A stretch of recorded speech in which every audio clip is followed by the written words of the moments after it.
Sound and camera. Ah.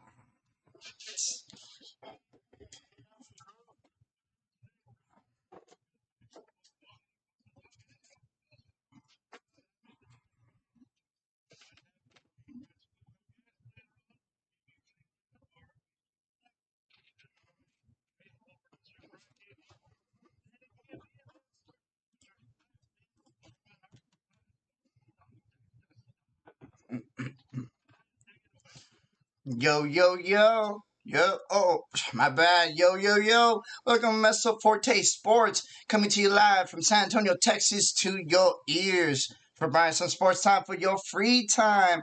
What up? This your host, Danny BMD. How's everyone doing, and how did your team do this week or this weekend as well? I mean, this whole week has been kind of dead now. Now that the playoffs are kind of all the playoffs, not just the NBA playoffs, but rather all the playoffs are kind of finalizing, coming to an end, and stuff like that. It's kind of weird, but yeah, how's everyone doing tonight? It is a Thursday evening, so it is. We did start a little late. That's actually my fault. I did have to visit some family, but we're good now. We're just all gonna chill, talk a little bit of sports tonight. I mean, like I said, there's nothing really to watch. I mean, I think the game's on tonight, so obviously keep that on the on your side screen or on your TV or wherever it is you got it. But just keep on checking with us, as we kind of move on into our next episode of Mezzo Forte Sports. I'm just gonna give a quick, hello from everyone. How you doing, Tosco?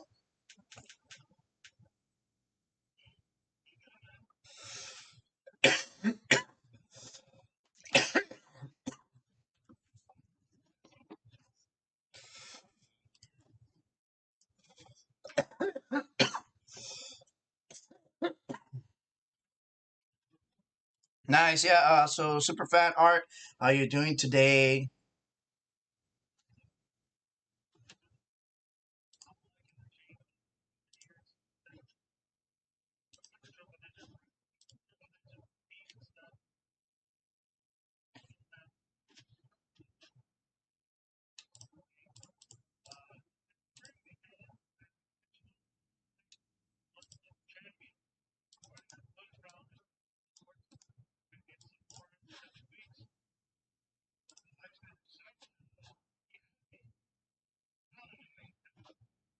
Yeah, no lie, that's true. Exactly. I mean, it's been.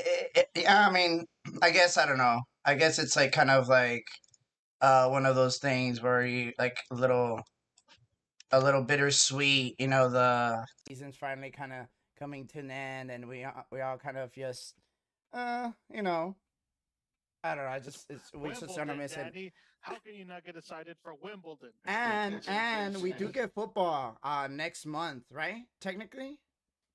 uh, We get the start of football this month. We Oh, get start get in a couple of weeks. there we go. There we go. So pepper yeah, in a little Conor McGregor. That's not a bad couple of weeks. yeah, exactly. So I mean, it's I don't know. It's crazy how like it starts kind of. It's like a cycle and cycle and cycle. And with COVID, it kind of like threw everything off or whatever. But the cycle is like kind of slowly coming back. Especially with like March Madness and everything. Hopefully by next year, they'll kind of have everything kind of figure out. So should be pretty interesting. Crack AV, how's it going, brother? Good, Danny, man. Thanks for having me on.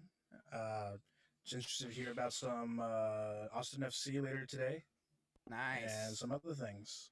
When are we gonna go watch a game, bro? That's on you, brother. It's like $300, dude, to get a ticket, dude.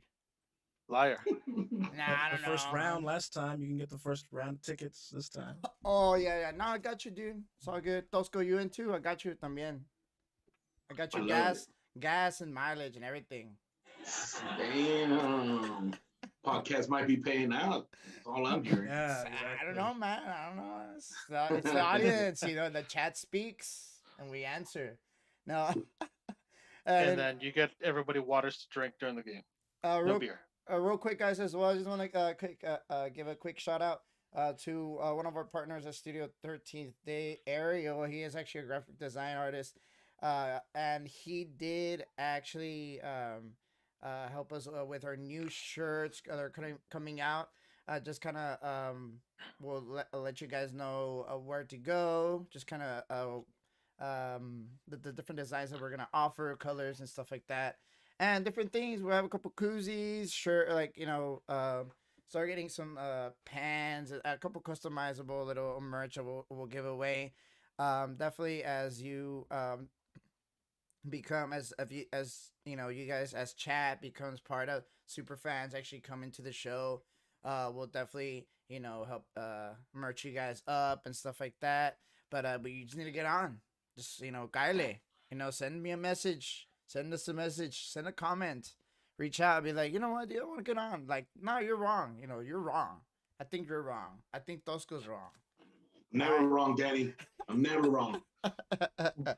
All right, guys, we're gonna go right into our show into today. So today we do have a couple things that we're actually gonna go ahead and talk about. What are we going to talk about? So we are gonna have finally talk about Stanley Cup winner. We finally have a Stanley Cup winner, ladies and gentlemen. It was a good fight. I don't know. I thought towards the end, it was, obviously the better team won, right? And you could see it obviously in the talent. But I like the heart, where like they put up a good fight, and it was not like a definitely not a blowout or anything like that. It was at least not towards the end. I don't know. What do you think? I'll go ahead. I have Superfan Art kind of lead us up into that, and have Tosco let us know what he kind of thought, even though he already told us, and he's gonna essentially give us the "I told you so" talk. All right.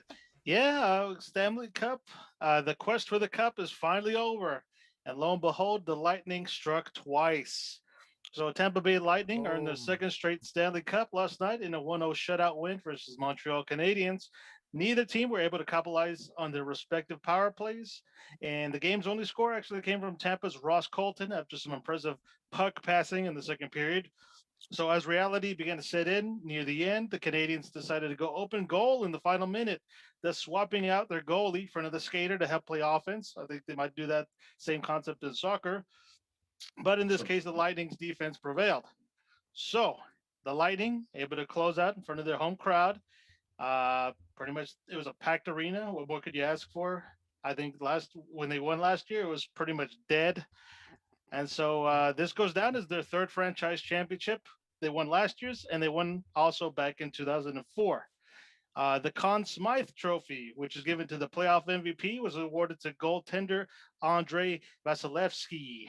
He pretty much without question, his defense was invaluable to the team throughout the whole postseason and pretty much the entire regular season as well. Definitely one of their stars in that cast. So from retooling from last year's salary cap and kind of making things twitch a little to try to bring back most of last year's talent, the results paid off. You saw it yesterday. So pretty much the big question in the offseason is how are they going to keep it going for next year as they try for a three-peat. I don't know if they could pay all that talent, but right now they're just riding high, celebrating. And regardless, this Lightning team, they're going to be long remembered for the talent, the grit, guts, and pretty much they created that perfect storm for 2021. So before I pass the mic to Tosco, just a bit of fun facts. Stanley Cup is the oldest existing trophy to be awarded to a pro sports team in North America, first being awarded in 1893. And even more fun is Coors Light will collect all the ice from Tampa's arena during the Cup final, and they'll brew a limited edition beer called Champions Ice. It'll be made available on tap at Tampa Bay area bars and also 32-ounce collectible crowlers. I think there's some cans also circulating. Of course, the ice is going to be fucking uh, cleansed and distilled and filtered before they sell it to the public. But that's pretty legit. You're That actually is, drinking the dude. ice from that championship game. Never That's been done before. that's pasado. It certainly is. So we'll get some thoughts, comments, concerns how you felt things progressed for the Lightning in the whole playoffs, and what does this mean for the legacy, Coach Dosko? I mean, Dutch coach. yeah, I mean, Vasilevsky, the goalie, was awesome throughout the whole playoffs. Yeah, there was some games where he allowed, maybe a couple of extra goals that he probably shouldn't have, but for the most part, he turned it on towards the end. Starting with the Islander series, where he was only allowing one, maybe two goals. No goals. It was two shutouts. And then coming into Montreal, where, I mean, yeah, he gave up 3 goals in the last 2 games, but those 3 goals, and especially in the last one and the one where they lost in overtime, those were real, competitive goals. Those were, goals where, something's got to give type of thing. And last night you saw the brilliance that he had. I mean, the Canadians only had 22 shots on goal, but he was able to block 9 of them, and the defense was there to cut off the rest of them. And it was a solid game. It was entertaining. The goal came in the second period from Russ Colton. McDonough assisted, and it's like you said, it was puck play. It was good puck passing. It came off a turnover where they had the ball. They had the puck up against the boards, passed it out to McDonough at the top, and then passed it to the right side, and that's where Colton got the shot. And he was at the right place at the exact right time. Yeah, and the he just puck tapped it in. The puck went under a couple of legs and stuff, but it made its way in, and the Canadians had their shots. I mean, don't get me wrong, it wasn't where you could see where at the beginning, the first 2 periods, you could see where the Lightning were the dominating possession. They had more shots. They were more aggressive. The Canadians had their shots, and like you said, towards the end, they went all out, and that's kind of where they made up on some of these stats. But yeah, I mean, like you said, it's one of those wins where the better team won. They were gonna win. And actually, I started and to finish off what you had said about how to keep the team together. I think I started reading up on the salary cap and how it works in hockey because it's a little bit different. And I need to do some more research, but from what I think I understood is the reason why they were able to keep this team the way it was from last year and add to it and keep all these players is because from what I understood, maybe I'm wrong, like I said, if one of your players gets hurt, you can not count his salary towards the salary cap. I think that was Kucherov, I think. It was Kucherov, yes. Kucherov was hurt, and I think it was $17 million that they're paying him. Yeah.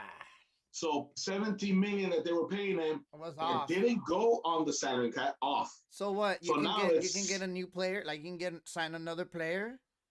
Yes, because you have that salary cap. So they were able to sign, and then so he's an Kucherov IR? came back in, right? And then so when Kucherov comes back, yes, they go over the cap. But once you're in the season, it doesn't matter.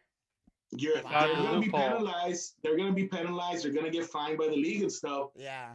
It doesn't matter. You got the team. Wow. And so they're over the cap. So now one of the tough things that like Arturo brought up, they're going to have to figure out, first off, they're going to have free agents and stuff. Yeah.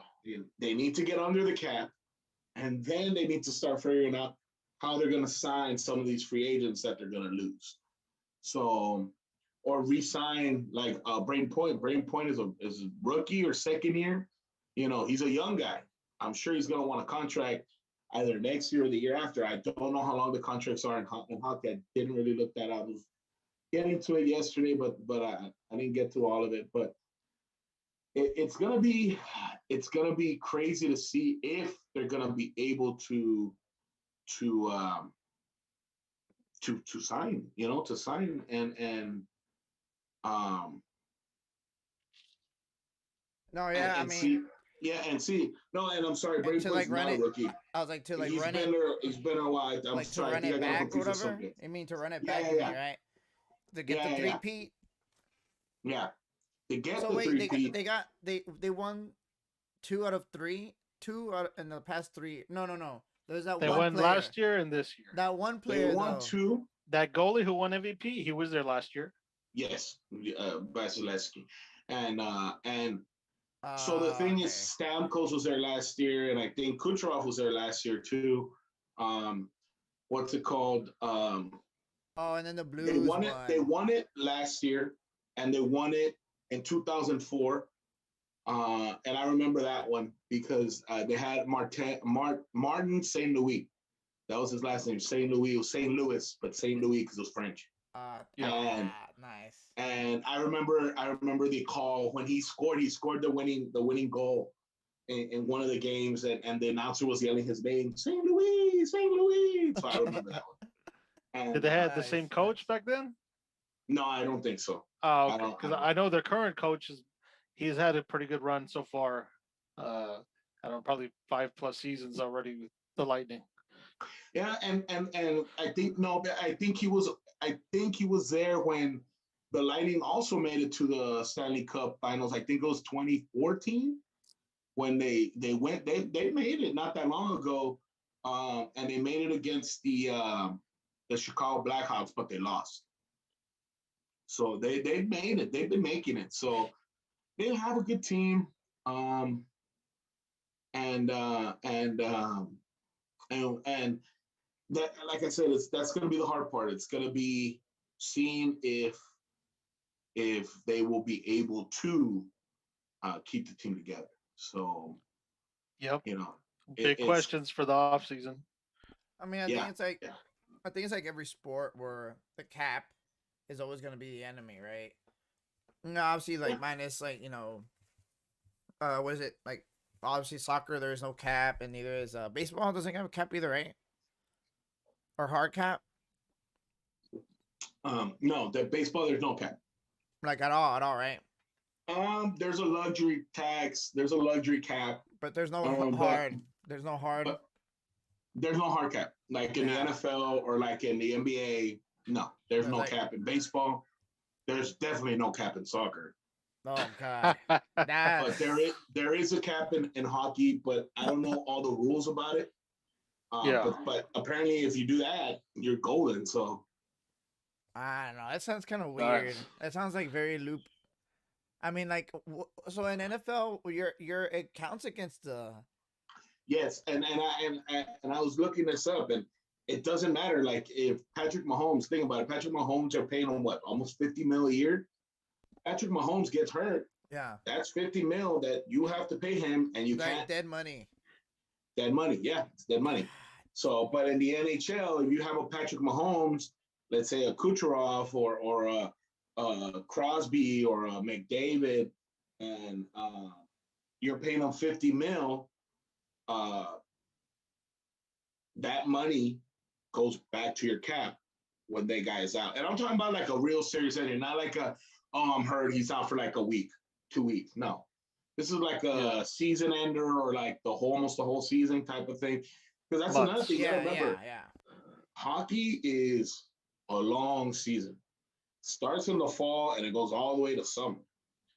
So hockey is almost, it's a long season. So some of these guys do recover over certain stuff, and they'll be able to come back. So I don't know. I have to look more into it. It's one of those things that I did look into, and it was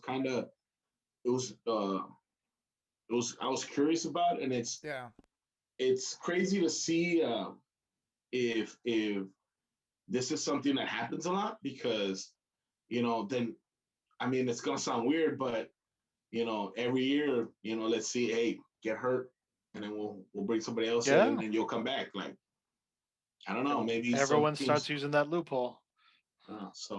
But yeah, exactly. I mean, I don't know. It's just that's kind of weird. I mean, I understand, especially in hockey, where like I can see where like you get like hurt a lot or hurt often rather.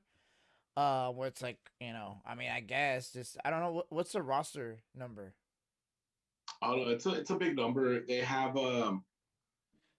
about, I'm gonna say, what, there's 1, 2, 3, like 7 guys. 23.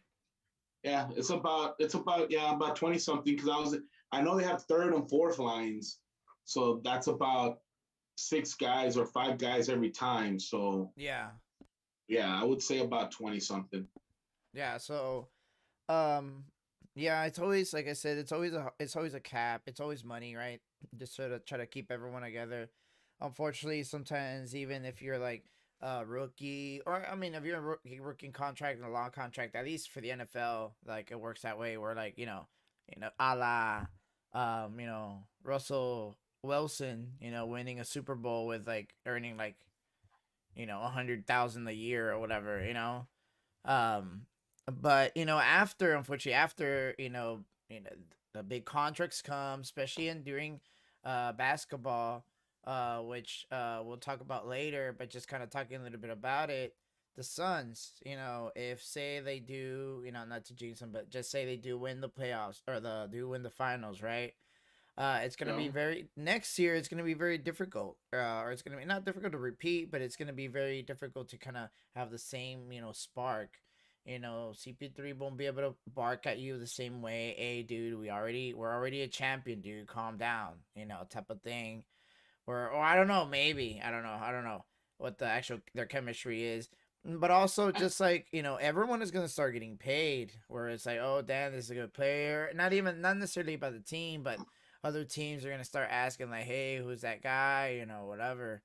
Where I still think they have a good team they can build upon. I just it's just hard to kind of repeat. Like it's just hard. No, it is, and I mean, we obviously we know more of the NBA and the NFL. If you look at the NFL, if you look at football, the Patriots have been the ones repeating. And look at their rosters. I mean, some years they have the same guys, and then the next year they let go somebody very important. They let them go, and they move on. And now all of a sudden they're back in a championship. I mean, it's awesome when you do, like you said, where you have a rookie that's not getting paid a lot, and you make it. And that's kind of the goal for every team. That's kind of the goal when you draft, and that's another reason. Yeah. And this is something that I wanted to bring up later on when we talk, if we get to football, which is before there was a rookie cap, because before there wasn't a rookie cap. Before, when you drafted a rookie, you can pay him as much as you want. That rookie is going to hold out until you pay him as much as he wants. Yeah. And before, you were getting rookies getting $100 million contracts. Yeah. You didn't even know if they were any good. Your Marcus Russells, your Sam Bradford bowlers. What's that? I was going to say Sam Bradford. Sam Bradford. Yeah. Played like 10 games. Got paid 10 games. Got paid like $70 million. Like throughout his whole career. Yeah. Your Brady Quinns, your John, no, not Johnny Manziel. Yeah, these are, pre-2010. I think Sam Bradford was the last one. And Brady you're looking at all these quarterbacks. Brady Quinn was the last largest one. Yeah, and you look at this, and you're like, I'm paying you $100 million. You need to work. You need to work out. Like this, you need to be the best quarterback we have. Because we're investing in you, and when these guys don't do it, you're investing so much money, it ruins the franchise for years. Look at the Raiders, look at the Browns, look at the Bengals. They would invest so much in quarterbacks, and they wouldn't work out. And then that's why the franchises weren't any good. They couldn't sign any other players because they were invested in one guy. So, when it comes to now where they have a rookie cap where, hey, a rookie is on even if you're the number one pick, you're only going to get 50 mil or you have 40 mil. And yeah, we can say it's a lot, but there's a cap now, and you at least have a lesser amount to where you have some extra cap where you can go out and get some free agents or other rookies or whatever. But now it's like, hey, you got to work out because you're not getting paid a lot. And if you don't work out, that's okay. Since we're not paying you a lot, later, we'll cut you. That's why you have the the what's his name? Sam Darnold. That's why you have the Rosens, the one from Arizona. You'll have these guys Oh, where Josh Rosen, yeah. Josh Rosen, Sam Darnold. You'll have these guys that, hey, they're not working out. All right, let's find somebody else. Your Blake Bortles, there's a lot of them out there. Obviously, can't remember all of them. But you have these guys, and you know what? Before we give you another contract, you know what? We're gonna cut you. We'll see what we can do and get somebody else. And your Trubisky's, and so that's where the league is now. And so Tampa Bay, if they're going to try and do that and try and see who they can get, who can come back and stuff, they're going to have to rely on some of these guys working out early and then trying to see which guys they can let go. And now this is where the scouting department comes in, where you have to look at other players that are free agents and say, hey, who's going to work out in our system, who's going to work out for our team. Yeah, and we'll definitely see how it works out for the Stanley Cup winners. Definitely congratulations to the Tampa Bay Lightning. Obviously they have been, what is it, they've won, like, the city has had, like, since 2019 has had, like, 3 championships from, like, different sports. The Buccaneers, the Tampa Bay won it last year. The Lightning, the Tampa Bay Rays were in the World Series but didn't win. Then Tampa Bay Bucks won the Super Bowl this year, and then the Lightning won it again this year. And we'll see where it goes. It's a regular Super Bowl sandwich with Stanley Cup bread, and all they're looking for is a World Series cheese. There you go. We'll see in October if they get that far. But yeah, they're thinking of calling it Champa Bay. Champion. Oh, yeah. Okay. Got some champions over there. That's a got him right there. I can't even hate. All right, guys, we'll go ahead and move right into our next segment, into some Austin FC update. Super fan arts. Nice. Thanks, Talk Evan. to me. Yeah, give me some intro music. Give me some intro music. Super fan art. Give me so start some. All right, so Austin FC. All right, just a quick update on how things are going for our boys at Austin FC. So after an impressive 4-1 home win versus the Portland Timbers last Thursday, reality came by and hit them like a truck this past Wednesday in an 0-2 loss in Austin. I think this is the third home game against LAFC, which was a rematch. I think they opened the season against LAFC. So unfortunately, they took the L. On the bright side, there will be some time to rest up and regroup before the next game on the 22nd. I believe that's a Thursday. Not sure if it's home or away, but it's versus the Seattle Sounders FC.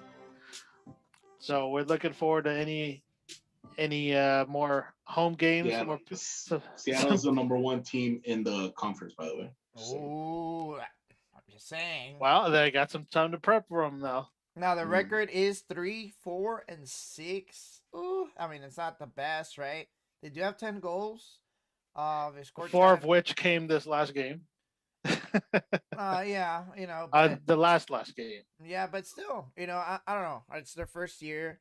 You can't really expect much, but we really have to go out and check out a game. Check at least tailgate. Go check out and do a little Mezzo Forte Sportz live. Yeah, I hear it's a pretty fun environment over there at G2 Stadium.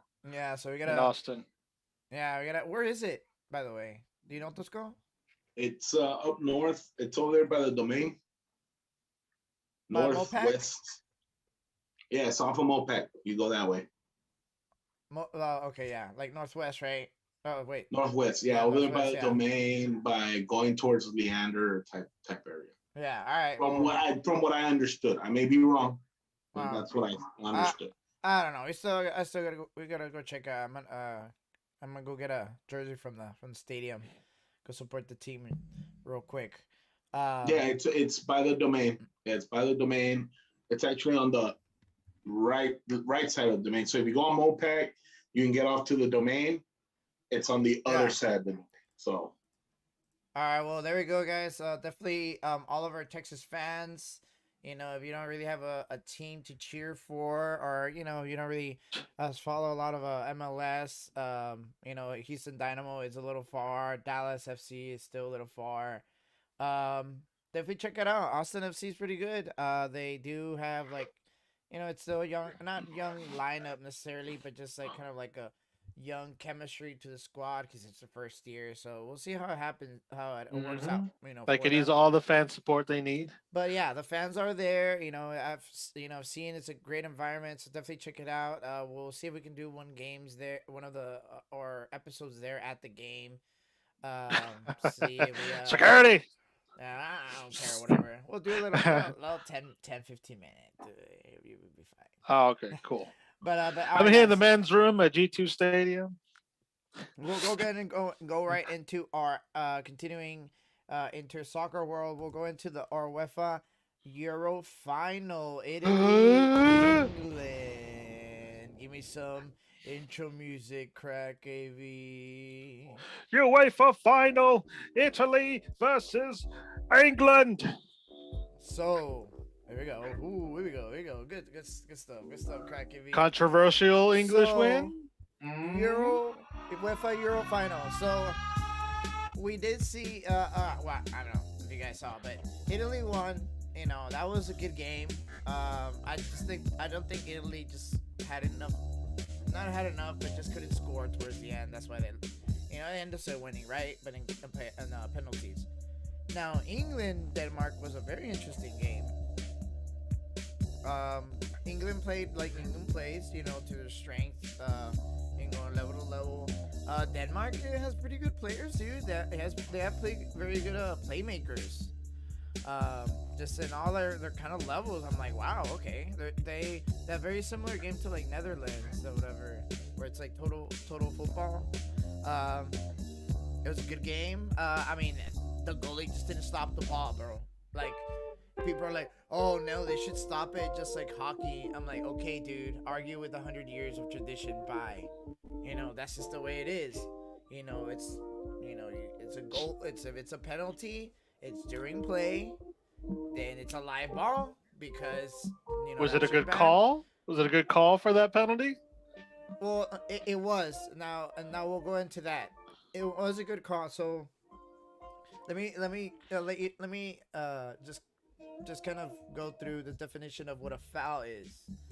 What Please. a foul is, I mean, not by definition or whatever, but essentially is as an obstruction. It can be one of the ways you can foul is you obstruct a player's way. How do you obstruct? It's kind of like charging, like in basketball, right? Like if you plant your feet and they hit you, it's a charge, right? Because you're in position. Kind of the same thing. In this case, the player, yeah, he kind of did go in, but you obstructed the player. You can go at him with your body going towards the ball, but he was sandwiched in between. Like it's just one of those things, dude. Like you shouldn't have done that. You're a I'm sure usually right, the defensive center, the defensive back in the center usually is a experienced player, and then you should have just known. I'm not should have known. It was just like one of those circumstance things. You should have just, I don't know, use el cuerpo out. You know what I mean? But he's just too quick. I mean, he was just too quick. Who was Sterling?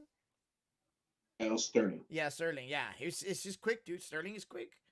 So that's just me. It was legitimate. I mean, foul is obstruction. There wasn't he got obstructed. It's a foul, dude. I mean, you're bad. Talk to me. Let's go.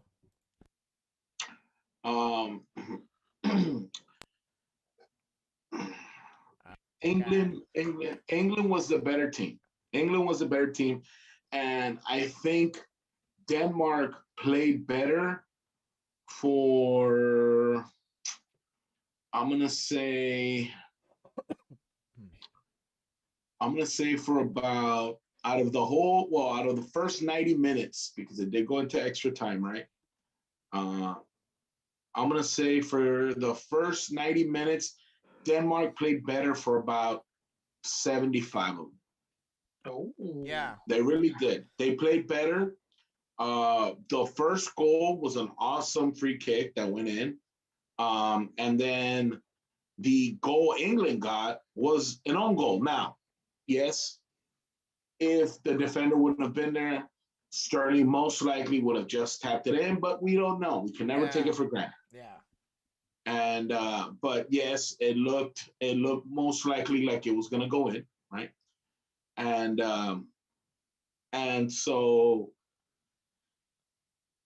from there, the other 15 minutes, I think that I mean, they England played. pushed. They pushed. They pushed, yeah, they pushed. I So mean, I think those are those Harry Kane 15 became minutes. aggressive. Like, I'm like, dude, where you've been? And, like a and shot of adrenaline.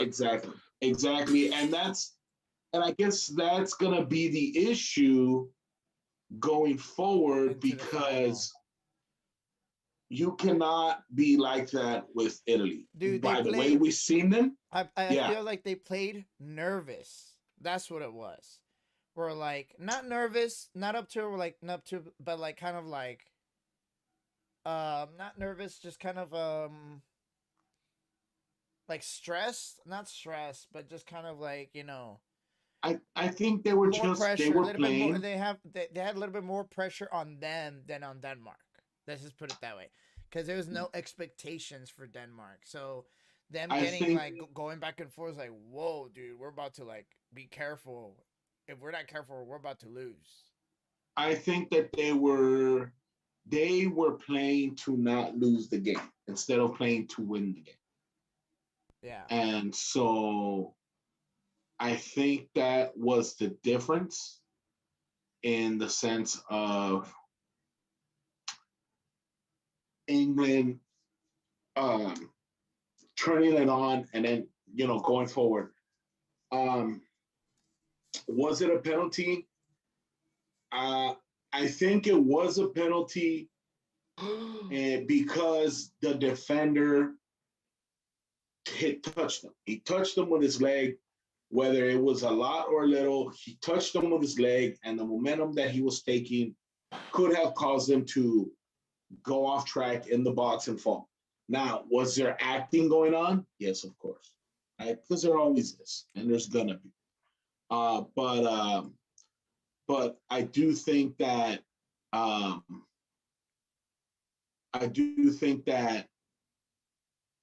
it was. I guess if it were just a regular game, I think it was. I don't know. I think it was called more because I think the referee called it because it's a semifinal. You don't want to be the guy that didn't call it. You know what I mean? So I'd rather call it and then let VAR. It was like one of those where it's kind of like one of those where instant replays where they call it a fumble. I'm related to football because I feel that's the one that we're most comfortable with. Yeah. It's like if you call it, you see it, a fumble's on the ball's on the ground, the guy's running with the ball, all of a sudden it's on the ground, someone picks it up and runs it all the way back. You're not going to stop the play. You're going to let it happen, and you're going to call it a touchdown, right? You don't know if it was a fumble, but you're going to call it the way it was on the field. Why? Because then later, you can go back, instant replay, right? And then see if, hey, oh no, the guy was down, or you know what, the guy was not down, or we can't really tell, so we can't change it. So I think that's what he did. He saw it happen, and he said, you know what, I've got to call it, right? Because if I go to VAR, they can either change it, or they can keep it, or they can say there wasn't enough to change it. Mm-hmm. There wasn't enough to say it wasn't a penalty. You know what I mean? So I think that's what kind of the referee did. And if this were a game in the Premier League on a Saturday, I don't think that would have been called. Now, could it have gone later to VAR and then seen it and then, maybe changed it? Maybe. But I think if he would have called it a penalty, it stuck. If he would have called it not a penalty, it would have stuck as not a penalty also. I guess that's what I'm trying to say. So yeah, and that's like the thing, kind of like it's kind of like replay. Like You have to have evidence that shows you it's not the Exactly. right The call. evidence. Yeah, So exactly. The evidence that it's not. kind of like the NFL, the NFL, like we're really any sport. Like, I mean, you can't be like, well, it kind of looks like it, so I guess we'll go with that. Like, no, dude, like I need concrete evidence. Like, dude, he clearly touched the line or whatever. Oh, By the okay, letter of the law, it you was a know, foul, yeah. and So nothing to overturn that. yeah, so he obstructed. He shouldn't have done that. And it's like a lot of like, it's kind of when there's like a clear chance at goal. There's like a break or whatever, and there's a clear chance at goal, and you touch them, like, dude, a little touch, boop, they fall. That's on you, dude. You shouldn't have done that. Go for the ball. You always And go for the ball. and the thing is that I think he was going for the ball, and that's kind of what makes it tough Well, yeah, because he didn't hit him with his body.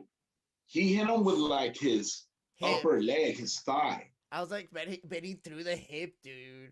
Yeah, no. He did. But I think he was trying to reach out and try and get the ball. He didn't get the ball. He didn't get No, the he ball. didn't the So, ball. But so he that's hit them. Yeah, he hit them. yeah. So that's another thing. I think if he would have hit the ball, I think that would have made it more to where it shouldn't have been a penalty. Yeah, But he because didn't It hit was the a play ball. for the ball. who committed the penalty? The first or the second? And that okay, so now this is another point of discussion because they were saying the first defender that he was on hit him in his foot. And we don't know if the ref let it go because we're seeing Sterling got hit and he kind of tripped, but he still kept on going. And that's when the other guy came in, and that's when he put his leg and he fell on that one. So they didn't know at first. It was like, well, did he call it because of the first guy? Because the first guy hit his foot, like hit his leg. Like it was a foul. It was a foul.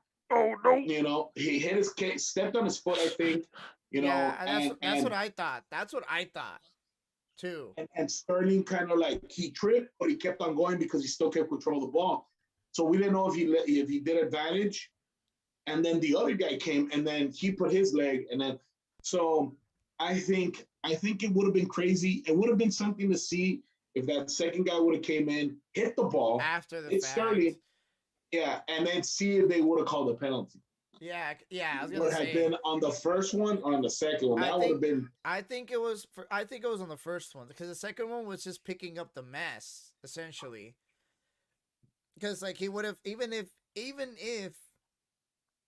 Sterling. So say the guy hit. The first player or he hits the ball, and Sterling goes after, and the second guy hits Sterling. It doesn't matter, because the ball's already out of play or whatever. You know what I mean? The ball is no longer in his possession, right? So even if it hits him, he's already out, right? Yeah, but that could have been that could have been it. But I think if you like the way you said it, if the second defender hits the ball, I still think they would have called the first one, dude, because he hit the. That would have been. That would have been something to see. That would have been some balls on that referee to go back and say, no, it wasn't you. Yeah. It was that guy. That would have been some. But they would have VAR that. Okay, so.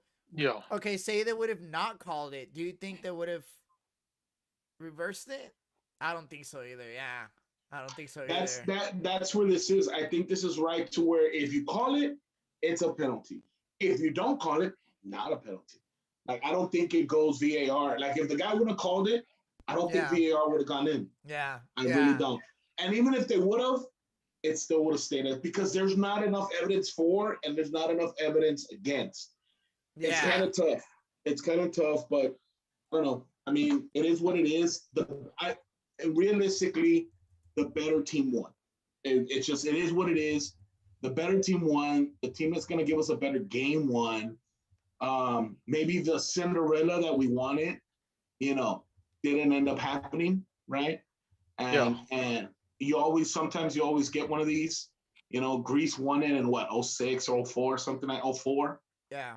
Greece came out of nowhere, and then you'll have teams that come out of nowhere. Portugal came out of nowhere. I mean, but they had Cristiano, but Cristiano wasn't That team wasn't that Cristiano, good. yeah, no. Yeah, Not and you yet. had Iceland, and you had Iceland as a Cinderella, and you had Wales as a Cinderella the Oh last wow. Euro. So yeah, so you always want to see these teams and see if they make it far, So and Denmark was one of those, and so final but prediction. Prediction. Yeah.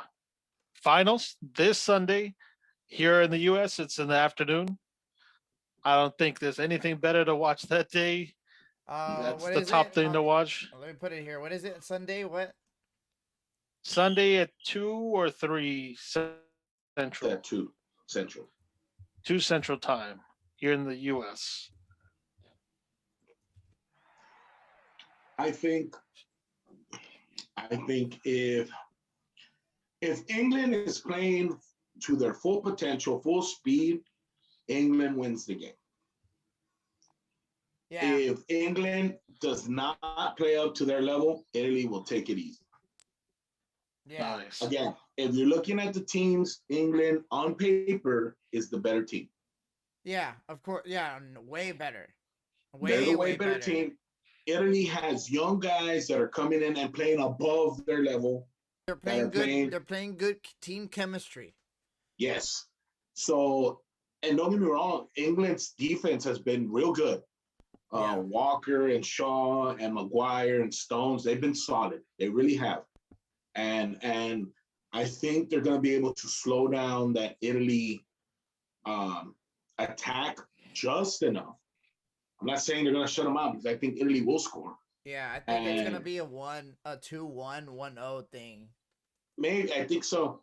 And it's going to be whether the midfield for England can make it happen for the runs for Sterling and Kane, because um, they need those guys. I mean, they need those guys to go ahead and make those runs, because if not, I mean, if you look at it, Mason Mount, Calvin Phillips, I mean, you're looking at these guys, and yes, they're playing okay. Declan Rice, um,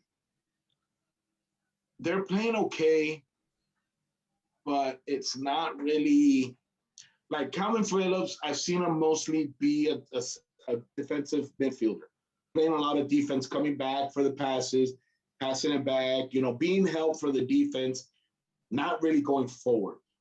There's times when he's up there while everybody's up there when they're in the last third, but Calvin Phillips has been mostly defensive, staying in the midfield. Declan Rice hasn't really done much. I mean, yeah, he's doing passes, he's staying in the midfield, but he hasn't really done these explosive things, at least my opinion, right? Maybe I'm wrong. And Mason Mount, I mean, he has his moments, but I feel that there needs to be more explosion. I know Saka in the prior game, Saka was having great games. He didn't really show anything in this game. It was mostly Sterling coming in from the wing and Kane going back and forth. That's why their offense was so potent this one. Kane was going down to midfield, helping out, going back up, and he had a game. Kane had a game, and that's where a lot of the opportunities started happening. I think maybe in this one, I honestly think, maybe I understand why Henderson doesn't start, right? Bring him in at the end for that, that veteran leadership, the awareness that he has instead of these younger guys. But maybe start off with Sancho, maybe start off with Grealish. Those are some things, or maybe even Rashford on the wing. Come off with Rashford, come in with Grealish in the attacking midfielder. And I know that's not really where they play them, but I think you need to get all over Italy from the beginning, and it'll shut them out, and it'll end the game quick. But if they come out the way they did against Denmark and let Italy score first, it's going to be a tough day for the English fans. Yeah, no lie. Nice. I think I'm predicting a 1-0, 2-1 win. It is gonna go into overtime. It's just is. Most finals do. I think like 70 or 80% of them go or something like that. Yeah. So yeah, we'll definitely look into that. Definitely check it out, guys. In this case, it'd be obviously on Sunday at 2 p.m. Central Standard Time for anyone that's any international that listeners that we do have. Check out your local times, and for anyone that's not in the Central Standard Time, check out your local times as well. But obviously, we don't have any football right now going on. Is there any games, NBA games that day?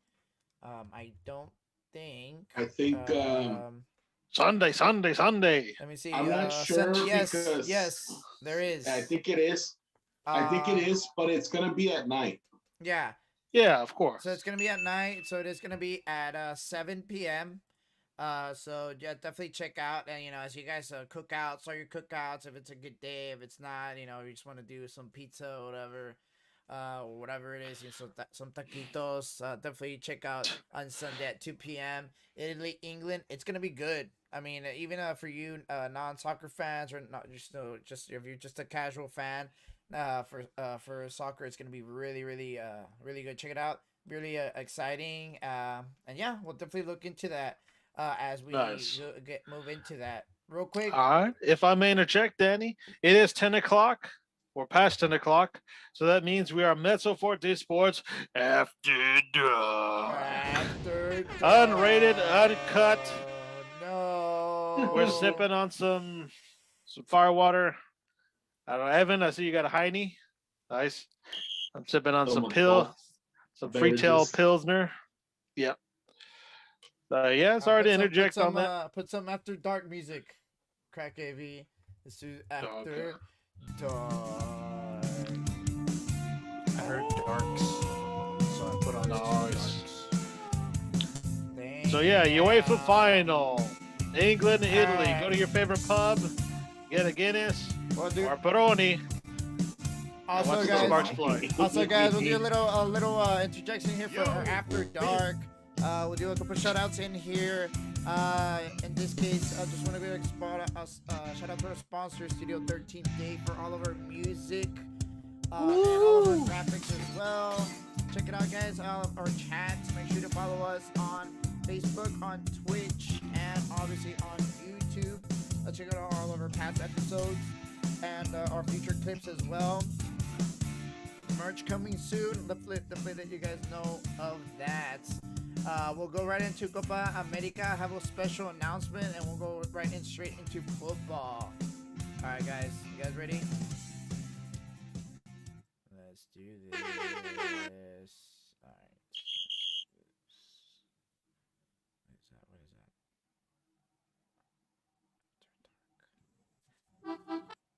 that? Not yet. I know. I'm waiting for. Hold on, guys. No, guys. All right, cool. All right, so we'll go straight into Copa America. Copa America. So straight into that, you do have Brazil versus Argentina. So you do actually have Messi versus Neymar. Some of the biggest names in soccer. Obviously a little bit more though well known. Messi, believe it or not, has actually never won an actual tournament with Argentina. He's never won actual hardware. I guess you could call second place, I mean, I guess you get a medal, but I don't know. You're not first, Turning you're the last. knife, stabbing him in the back. I mean, yeah. I mean, he's gone two. He's gone to two World Cups. World Cup finals? Hey, that's more than some countries ever been to. Yeah, I mean, yeah. Mm-hmm. And it's all him, like literally. Like, I mean, you have Goon or whatever, but they're all hurt. Everyone's always hurt in that team.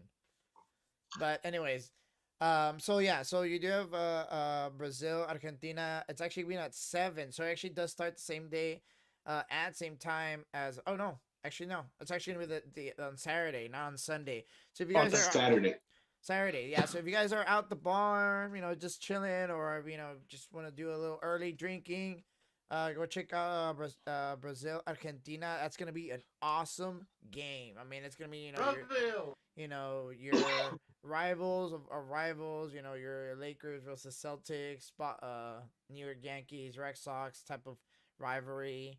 Obviously, if you're more of a casual fan, you know a little bit more of the players. Again, Messi, Neymar. Um, who wins?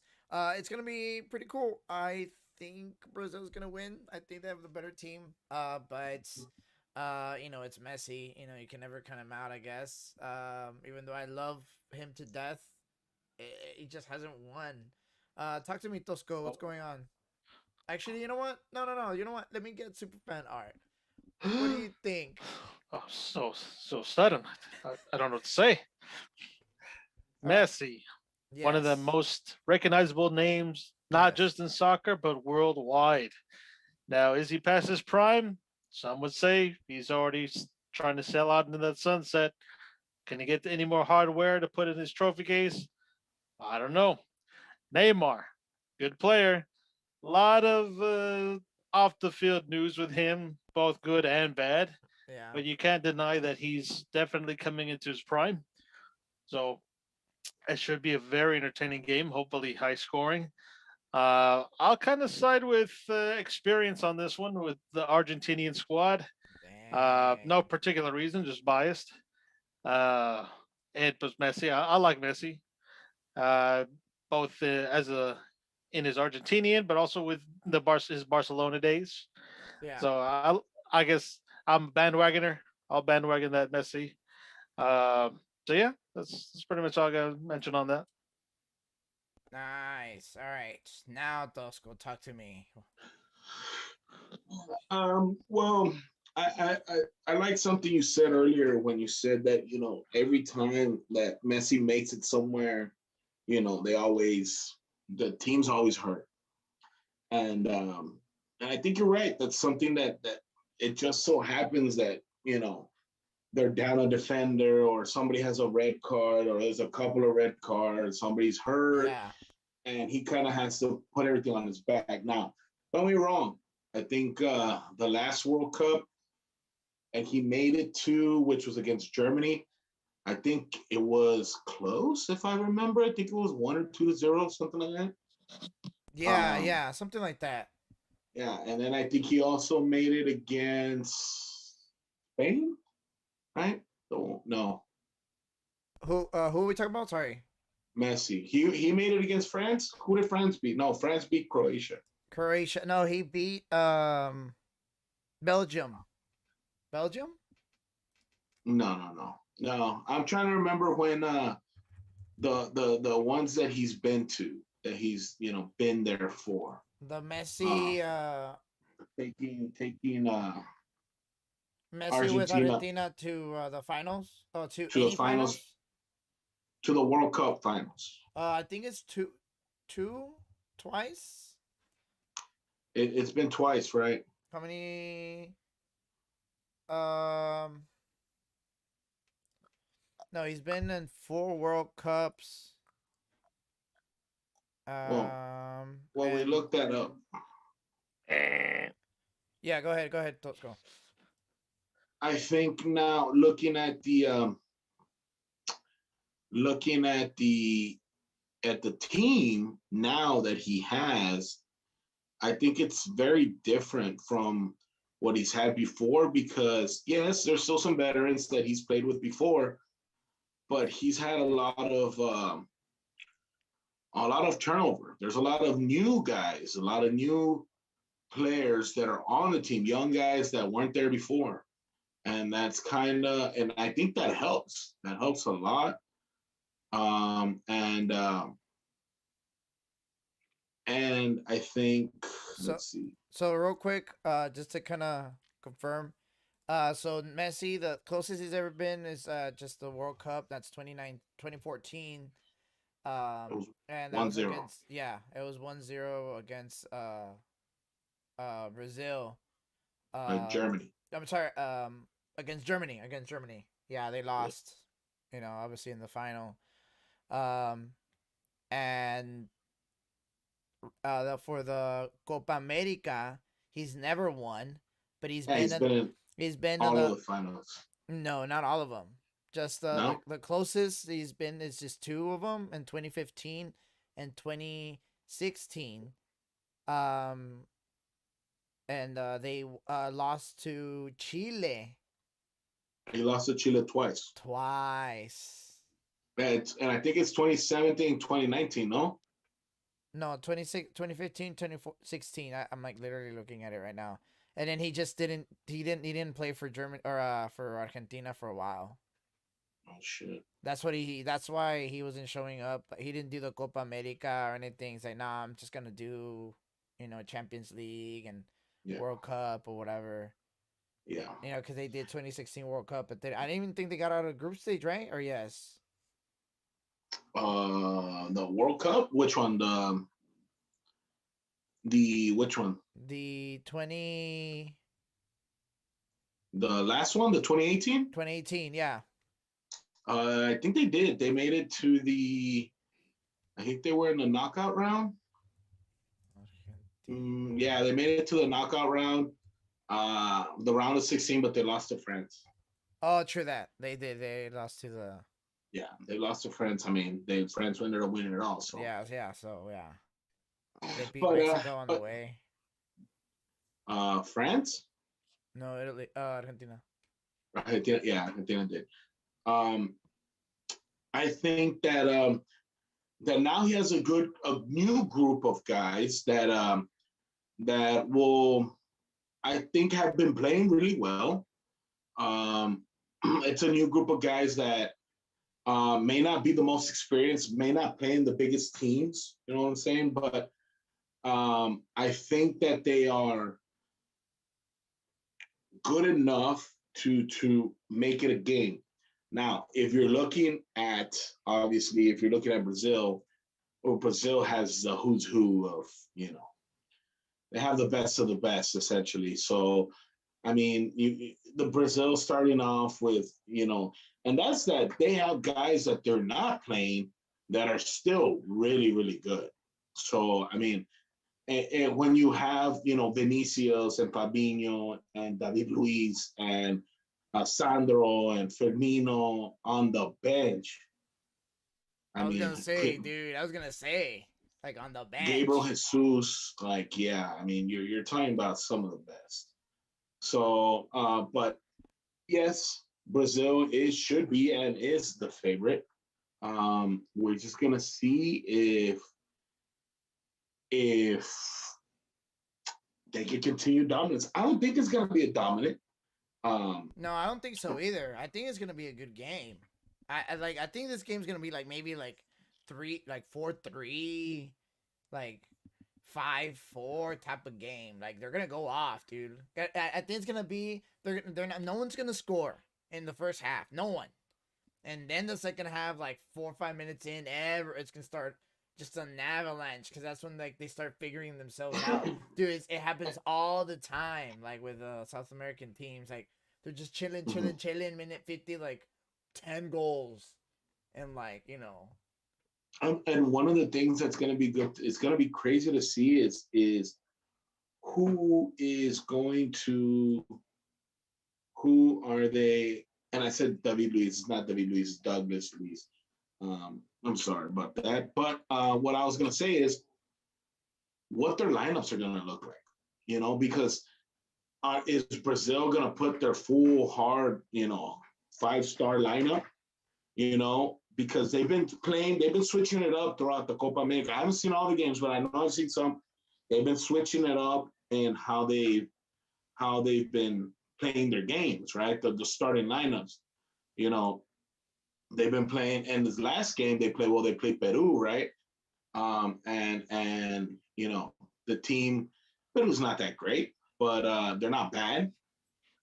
And I want to see how they're going to come out against Argentina. Are they going to use that same lineup? Because when they played Chile, it was a little bit different. They started Gabriel Jesus, which got that red card. I don't know if y'all saw. They started Firmino. They started Danilo. So are they going to go with him? Are they gonna go with the full, squad, 100% squad, or are they gonna switch it up and go with some of these other guys? So it's gonna be crazy to see. It's gonna be good to see, and then it's gonna be a good game regardless. It's gonna be like the England Italy game, except South America, Brazil, Argentina. It's a classic. They're rivals. Yeah.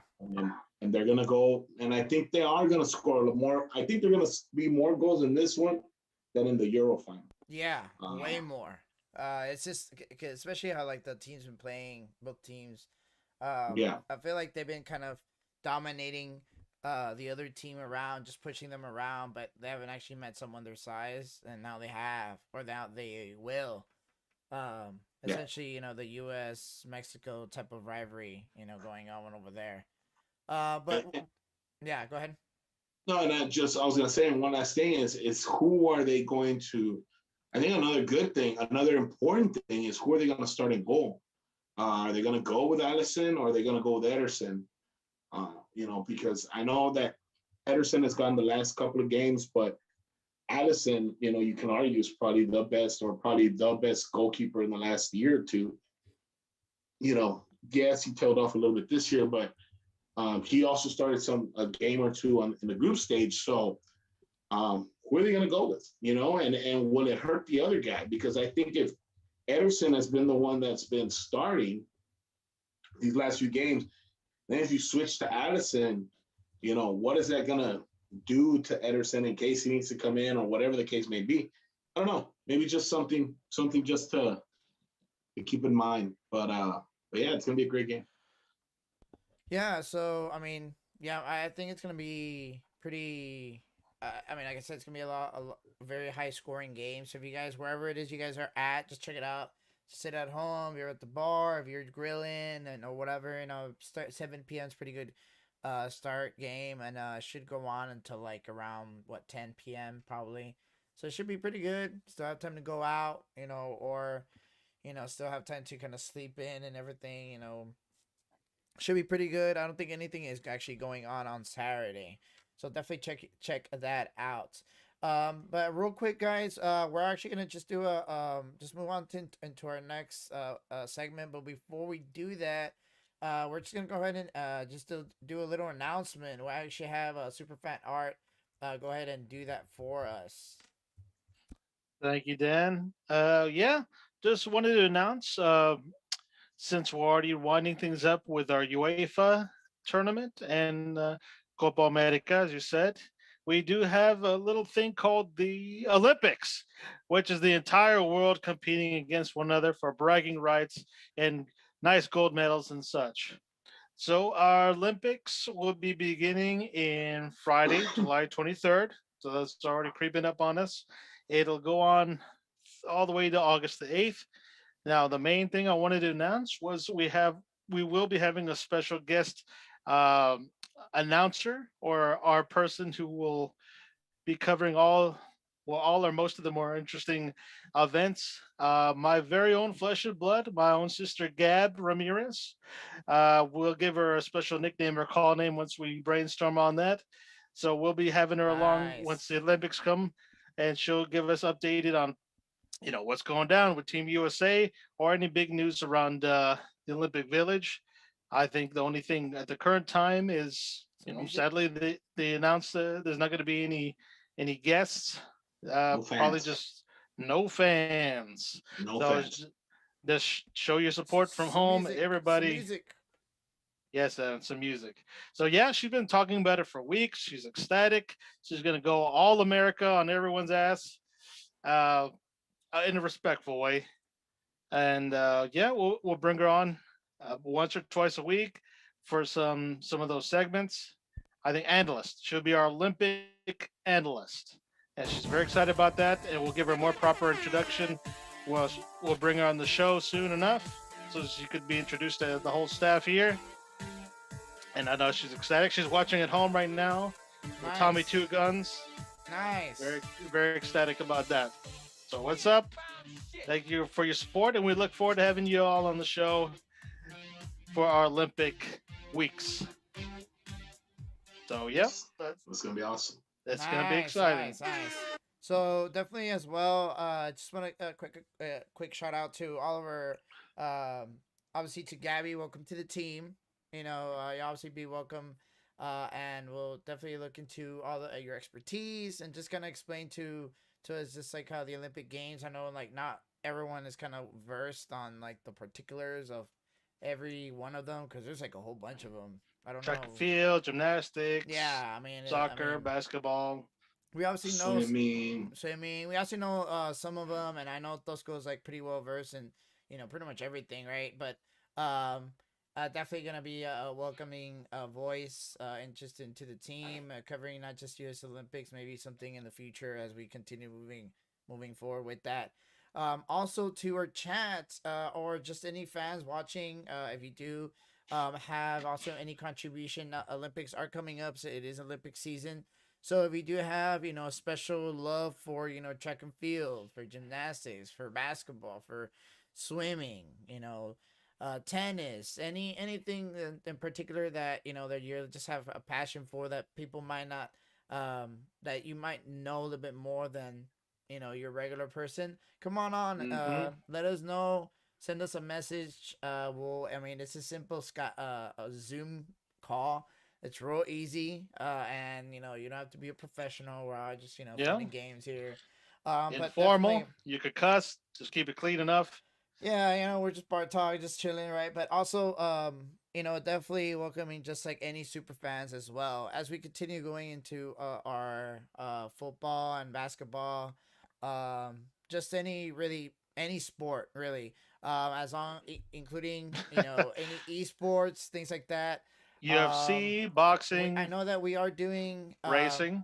we are doing actually a friend of ours is going to be doing FS1.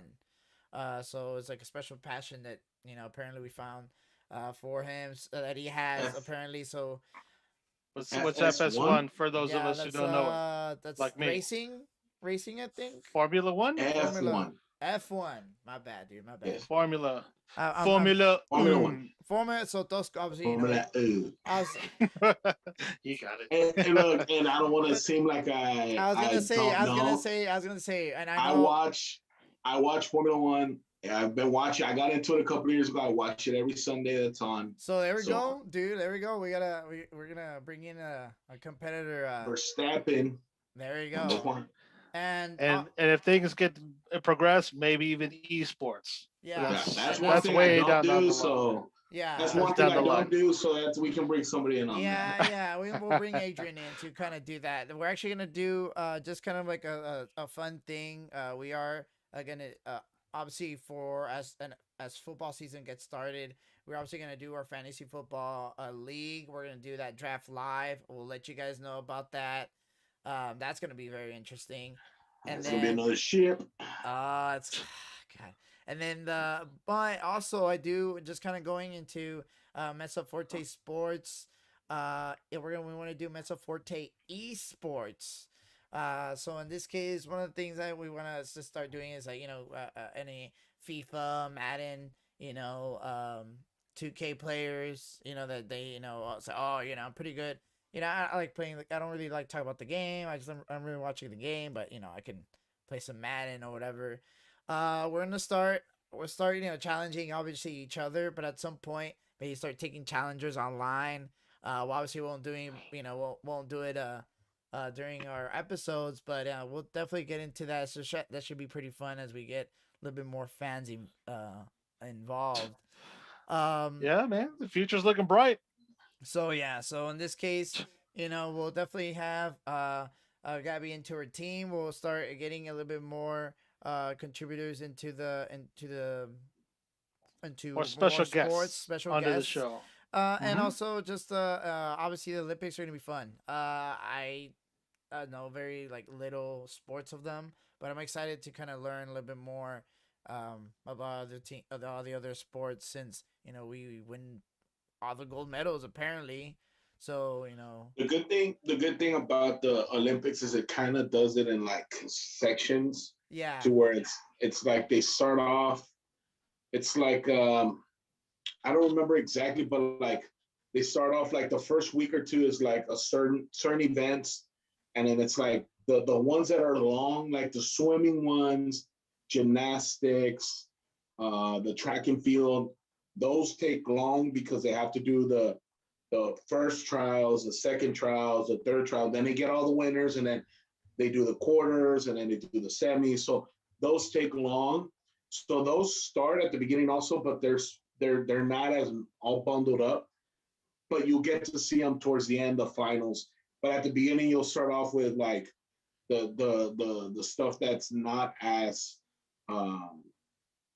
it's time consuming, and so it's crazy because those are usually the ones that you don't know as much, and you'll see there. And then of course you have your baseball. You're gonna have, I think, baseball, soccer, baseball, soccer, basketball. That start a little bit later. It's the next section. They go towards the end also. So it's. I love the Olympic times. I love watching all of them, and as many as I can see. And it's gonna be fun when it starts in a couple of weeks. Yeah, already a fun fact. Patty Mills, our own Spurs Patty Mills, he's going to hold the flag for his nation representing Australia when they enter the, I guess, Oh, opening that's what's ceremonies. up. That's what's up. Congratulations, Yeah. Patty Mill. That's what's up. So Yeah, so it's gonna be crazy. It's gonna be good. There's already some controversy with the Olympics. One of the things that started up today was the fans and and for that opening ceremony, that's one of the big things for the Olympics. How are they going to do it with no fans? And so it's gonna be one of those things where they're going to have to figure it out and see how they're gonna do it. And then are they gonna let all these Olympians and athletes get together? Because right now, the reason why there's no fans, there's a spike in Japan. The whole country is going into lockdown. yeah. So, are they going to allow these guys to be,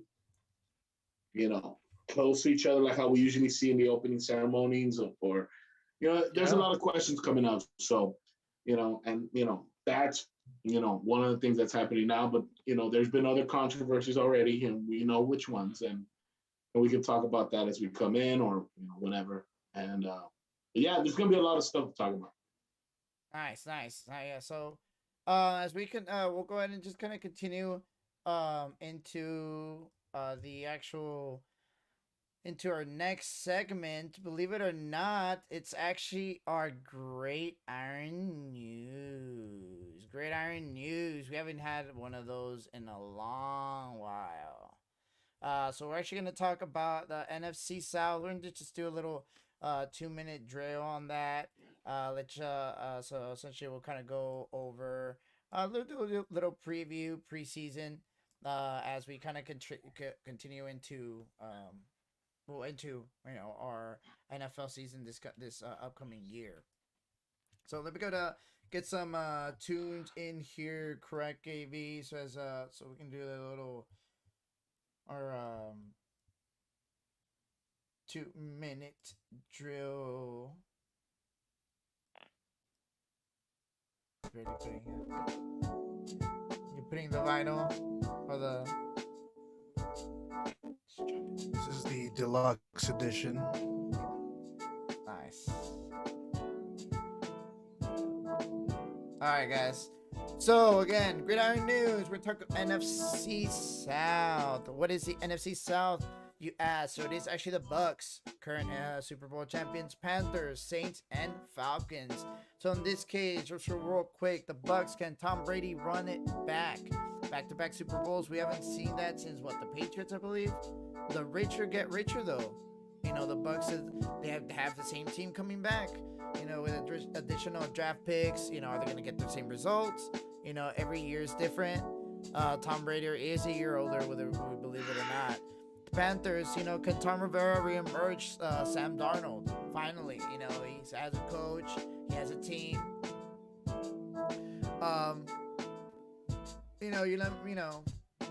What is it? What's gonna? Oh no, wait, not Rivera. I was about to say Okay, he ain't with the Panthers no more. Can the new team? Sorry, can the new team? Reemerge Sam Darnold? the Panthers, they do have McCaffrey, right? McCaffrey's a beast. McCaffrey. So, it's going to be interesting to see that. Can it show they can just be successful with a different team? Better team? We don't know. Saints, did the Saints make a mistake with the Taysom Hill contract? What type of offense can we expect Sean Payton to field, especially with Kamara on the offense? Now, for the Falcons, obviously, we'll just talk about rookie Kyle Pitts looking to make an immediate impact to this new Julio Jones-less offense. What are some expectations for the young tight end? So, with starting up our Gridiron News, I'll just go ahead and have Tosco lead us into that. So just kind of talk about the Bucks, Tom Brady. Can they bring it back? Can they run it back? We just talked about pre show how it's hard to just win just once. You It's hard win to win like twice, and it's a Super Bowl, dude. It's just it's a little different than winning NBA championship, stuff like that. But talk to me, Tosco. Yeah, I mean, it's one of the toughest things to do, and it's something that you know, it's something that it takes more than just the roster. And you saw it this year with them getting lucky on some of the wins um, in the playoffs. I mean, they played, I think they played the Saints and they made it out of that one barely. Drew Brees didn't have a good game in his last game. They played the Packers in the NFC Conference Championship, and I think, I'm not saying they would have lost, but I think the Packers coach kind of basically gave them the game instead of making it, interesting. Lenny Rogers battled it out. Yeah, battle it out to the end with the decision of kicking a field goal. All the Bucks need to do was get a first down. They did. Yeah. Instead of going for it, and if they score the touchdown, now the Bucks need to score. They need to score a touchdown. So, yeah, I mean, it's something. You're gonna have to get breaks along the year, and if you think about it, it took them a while to get on track, and they weren't really having a great season. They were winning, but it wasn't what we expected. We were, we saw the team that they had. Oh, they're gonna win 50-0. They're gonna be winning 40-something to 10. That didn't really happen. I mean, there was some games, right? There were some of those like that, but for the most part, they were close. They were close, and they were in a lot of them. And now, now they're getting into it. They're getting better, and they're becoming, the chemistry is going up. And so now that's going to play a big part of it.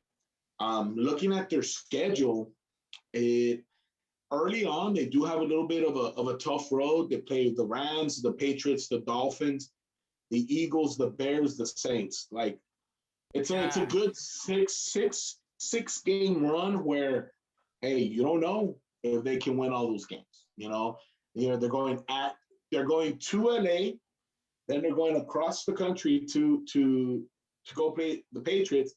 Then they have to come home and they go back to Philadelphia. Then they go home and then they go to New Orleans. So it's going to be that right there. I think is the toughest part of their schedule because of the traveling and also because of the teams. They're going to be tough teams. I mean, we don't know what we're going to get with the Eagles. We don't know what we're going to get with the Bears. We don't know what we're going to get with the Saints. But the Rams are a tough team. Patriots, whatever kind of team, whoever's at quarterback, it's still going to be tough because that's Belichick. And the Dolphins are a hell of a defense. So, we're going to need to see what happens there. But are they going to be back in the playoffs? Yes. Are they going to win the division? Most likely, almost 80, 90% sure. You never want to say 100 because you never know. Are they going to be able to take on the NFC's toughest teams? We got to look at who the toughest teams, at least what we think are the toughest teams. They don't have to play Green Bay in this schedule, right? they don't have to play Green Bay for the schedule because Chicago, you know, um, because Green Bay was first. They didn't end up in first place. That's the thing. Tampa Bay ended up in. They were a wildcard team, no? Yeah. They were a wildcard team, so they ended up in second place. So they have a second place schedule. So that also helps out. So can they do it? I think this would be probably the best chances to get it done. Honestly, the year before, obviously we had the Chiefs won it, and then everybody was saying, "Oh, the Chiefs, can they win it back to back?" I didn't think so because if you look at it, if you look at their team, there's a lot of holes. There's a lot of things that need to go right. And the same thing this year with the Chiefs. I'm looking at their team, and it's like, okay, you got Tyreek Hill, you got Travis Kelce. What else is there? You know? And so, but that's why I think the Chiefs couldn't repeat a couple of years ago or last year. I think looking at the Tampa Bay Bucks now, like you said, they got everybody back. Literally everybody back. They lost two guys, a tackle who was okay, and a backup corner. So I mean, they brought in another linebacker with their first round pick. They brought in Giovanni Bernard, a nice little scat back, running back that's going to be there to help Leonard Fournette and Ronald Jones, and it's going to be crazy to see if they can do it. I think this, if anybody could, this is the team to do it. This is the team to I think that has the best chances in the last, other than the Patriots, in the last decade or two to repeat. This looks really good for a repeat. Will they do it? I'm not going to sit here and say they will because you never know. But they look very well to repeat. Pretty primed and prepped to Pretty do it. primed. I mean, Tom Brady, a year older, sure, but Tom Brady doesn't have to be doing Tom Brady things with this team. Yeah, seriously. He doesn't need to do saying. Patrick The rich Mahomes get richer, things. dude. The rich get richer. Yeah, he doesn't need to do Patrick Mahomes things. He doesn't need to do Russell Wilson things with this team. He just needs to get in there. And now, by the same token, can you say, oh, well, then can you put any quarterback on this team and win? Yeah, pretty much any quarterback and the team will win. Now, will they win a Super Bowl? I don't know. I'm not going to say that. Tom Brady does have this little thing. Tom Brady knows how to read the defense. He can read the offense. He knows exactly where he has his mismatches. But that, that takes time. And not everybody has that. Tom Brady is he just doesn't need to be, extraordinary for this team to win. He can just be a decent, good quarterback, and they can win the Super Bowl. Yeah. So I mean, I kind of agree. I think they're kind of expected to do that. What do you think, Superfan Art? I mean, they do have the benefit of Brady, which you can never count out of Brady. Even at his age, he's kept his body well tuned.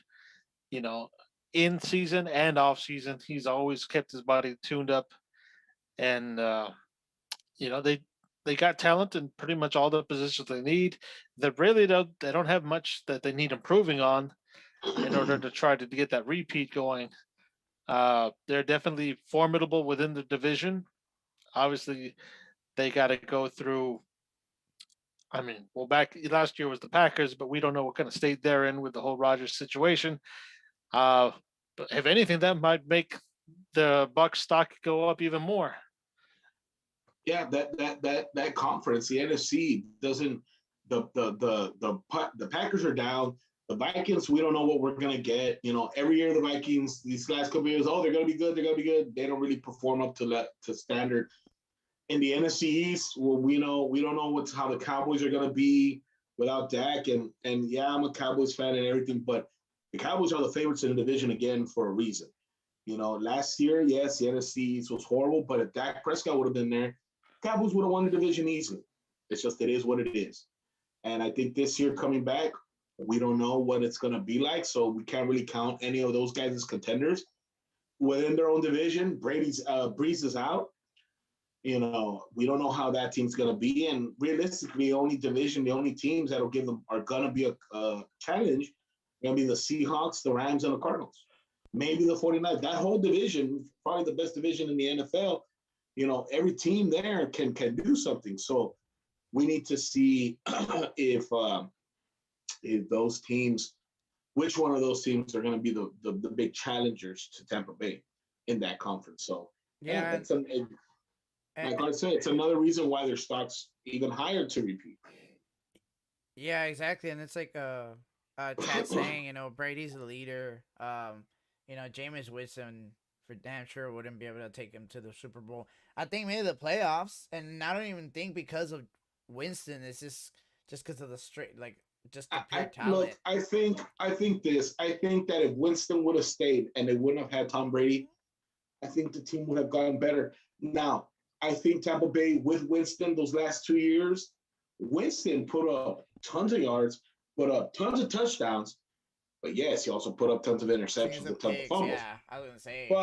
But if you would take some of those away, win a couple of more games, those 2 years with Jameis Winston, they win one more, two more games, 3 more games, depending. They could be in the playoffs. They were playoff teams. It's basically the same team now. Yes, you add a couple of other players that Jameis Winston didn't have, and now you have Tom Brady. But I think if Jameis Winston would have been there last year, it's a playoff team. Is it a Super Bowl winning team? Probably not. But it's a playoff team. I agree. But yeah, Tom Brady is Tom Brady. He's the GOAT for a reason. He sees things that other players won't see. But if you were to put any other quarterback that's competitive, and you put them on that team, they're winning. They're making it to the playoffs. You put Dak Prescott there, that could be a Super Bowl team. Russell Wilson, Super Bowl team. Matt Stafford, even Jared Goff. You put in some of these guys in there, Kirk Cousins. These teams become playoff Super Bowl teams with some of these quarterbacks on there. So, it's going to be. Yeah, go ahead. Yeah. No, it's just going to be good. It's going to be crazy to see if they're going to be able to do it. I mean, I don't know if they will. If I had to bet money on it, on any team, I would bet for them to do it, but I don't know if they will. Now, you never know in the NFL. Yeah, exactly. Now going right into like the next one, which is Carolina Panthers. Talking about like now playoff teams. The Panthers, are they a playoff team with Sam Darnold? He's with a new team. Will he have a better season?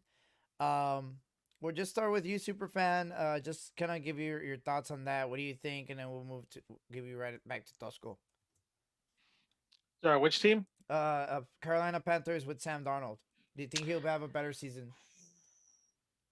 Well, Sam Darnold, he does have the benefit of one of the league's best rushers in McCaffrey.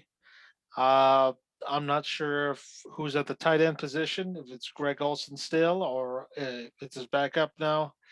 No. Greg Olsen's gone. Okay, well, Greg Olsen gone, that does kind of hinder things a bit. Sam Darnold, he definitely does need a change of scenery from where he was with New York. I'm not saying the boy didn't have talent. He definitely is in the pros for a reason. So maybe a nice change can kind of be a catalyst to try to get his mind in the right place. Got a spark going.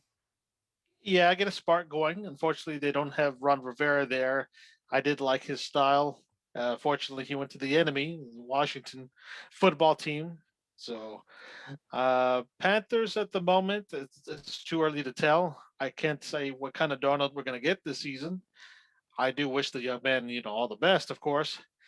But I think it'll take maybe a year, or maybe more than a couple of years for the whole team to get acclimated to find their identity. Right now, they're still trying to find who they are. Well, they're McCaffrey's team. That's who they are. Yeah. But they need to find how they could be more than just that. Talk to me, Tosco. What do you think? It's crazy to see, some changes happening especially when they brought in Teddy Bridgewater to be the guy, right? They brought him in, and they gave him the starting job, and it's kind of like, hey, it's yours to lose, right? And and it's kind of like you look at what they did. They went 5-11, but if you look at their schedule, you look at their games. They had 8 games where they lost by 1 possession. That means 7 or 8 or less points. They had about 5 games where they lost by 4 or less. So, I mean, it's hard to say that they weren't a good team, because they were, and this is without Christian McCaffrey, by the way, and so it's difficult to say they're not a good team, but they wanted to change, and I think that Sam Darnold is a good move, only because it's going to show. It's kind of like one of those, also, hey, it's your job to lose type situation. But I am one of the, not many, that I believe that Sam Darnold is a good quarterback. He does show great potential. There's some games where you look at his film and it looks very bad. But then there's some games that if you really look at it, he looks really good, like really good. You're like, whoa, where's this guy? That's the reason why he was a first-round pick, top pick. I think with the addition of Terrence Marshall, the receiver out of LSU, they got Tommy Tremble, a tight end from Notre Dame, who's one of those grinder type of players. Chuba Hubbard from Oklahoma State. They did go out there and address the offense. They also got one of the big tackles from BYU. And so, if you look at their draft, their first pick was defense, cornerback, J.C. Horn. But then after that, it was all offense for 4 picks. And it was trying to shore up, that offense for Sam Darnold in case people get hurt. I think Chuba Hubbard automatically becomes the number 2 running back on their roster. Terrence Marshall automatically becomes their slot, or even their number 2, moving DJ Moore into the slot. Now you have DJ Moore and a mismatch almost in every team they play. So it gives them that third receiver that they need. And then tight end. Obviously, Tommy Tremble. He's going to be one of those that's in there on all the. He can block. He's one of the better blockers, and he can catch. He's not the best, but that's what they're going to teach him. So that defense is a young, good defense. Have some great players on there that can make things happen. I think Christian McCaffrey coming back is the biggest deal. Their schedule is not that bad. It's a decent schedule, and they do have some tough games. They do have to play Tampa Bay twice, but luckily, you can think of this as a good thing or a bad thing. They played Tampa Bay basically 2 times out of the last 3 games.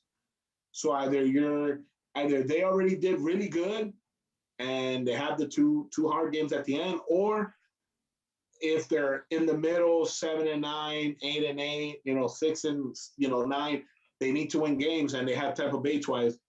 That might not be the best thing, right? So I think other than that, they do have to play the Dolphins. They do have to play the Patriots.